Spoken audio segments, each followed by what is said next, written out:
Mami, gusto mo bang mag-homeschool? Pero iniisip mo, paano ba ang schedule ng homeschool? Ano bang gamit ng mga kailangan natin? At may space ba kami para dyan? So today, we're going to talk about SSS, but don't worry, hindi ito tungkol sa Social Security System. Hindi mo kailangan ng contribution table or SSS number today. So instead, we'll talk about three of the most practical and powerful tools that every homeschooling mom needs to think about: schedule, supplies, and space.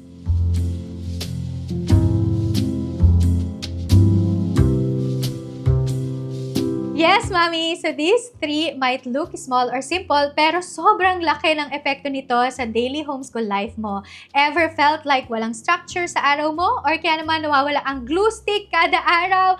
Or maybe classroom nyo ang buong bahay na parang war zone?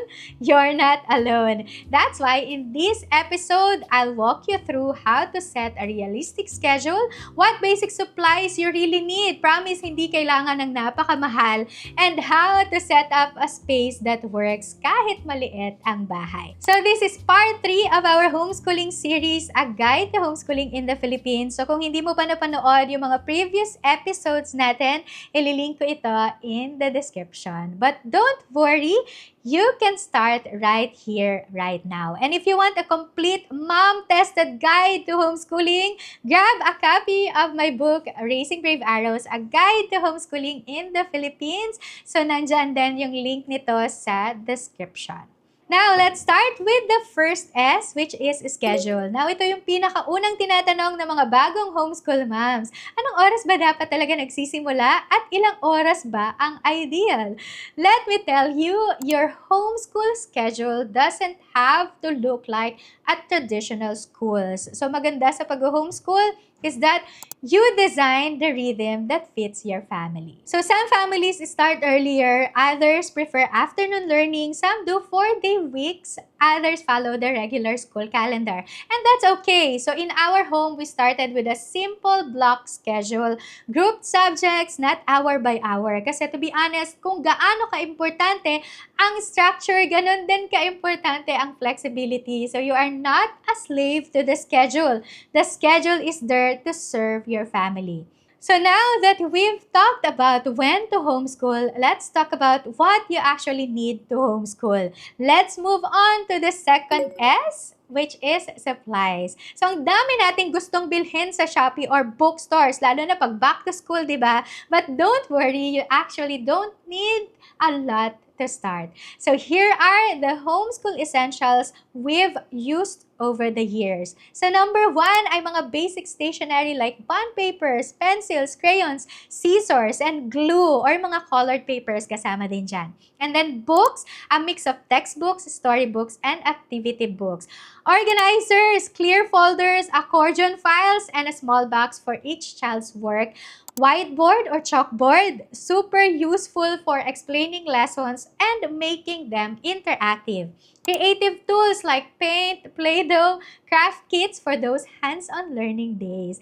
And don't forget a printer if you're using worksheets or printables. Pero kung wala pa, pwede naman na magpa-print outside or go fully workbook-based. So remember, you can start with what you have at home. I started with just a basic printer, stapler, and a small shelf. It's not about having a Pinterest perfect setup. It's about making it work for your family. So now that we know when to homeschool and what supplies you need, let's talk about where to homeschool. Yes, kahit maliit lang space, you can still create a space that's inspiring and functional. So, you don't need a separate homeschool room. Pwedeng a corner yan, a table, or even a shared shelf is more than enough. Nagsimula ang graceful homeschooling sa dining table. The goal is not to imitate a traditional classroom, but to create a space where your child feels focused and safe. So, here's how to set it up. Number 1 ay pumili kayo ng quiet, corner. So it can be your dining table, a spot near the window, or even a study nook in your child's room. What matters is consistency. Number 2, use vertical space. No big cabinets, no problem. Wall pocket organizers, mga hooks, and floating shelves are space savers. Number 3, keep things accessible. Kids work best when they can easily reach their books and tools.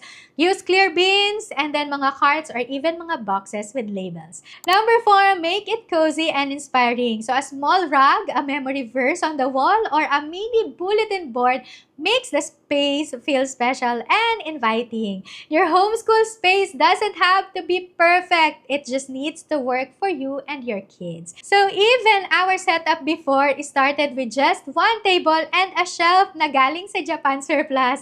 But the learning and love that happened there, it's priceless. So there you have it, your homeschooling schedule, supplies, and space covered. So if this video helped you, don't forget to hit the like button, i-share nyo na rin with a fellow homeschooler, and subscribe for more episodes in our homeschooling series, A Guide to Homeschooling in the Philippines. And if you haven't grabbed your copy yet, my book, Raising Brave Arrows, A Guide to Homeschooling in the Philippines, is now available. It's full of practical tips, real stories, and step-by-step guidance. So parang may kasama ka na rin sa journey mo. So yung link nito is in the description box. See you in the next episode where we'll talk about you. Homeschooling Moms Essentials tayo. Remember, you don't need a fancy setup or perfect schedule to homeschool well. You just need love, commitment, and faith, one day, one lesson at a time. God bless everyone, and I will see you around. Bye everyone!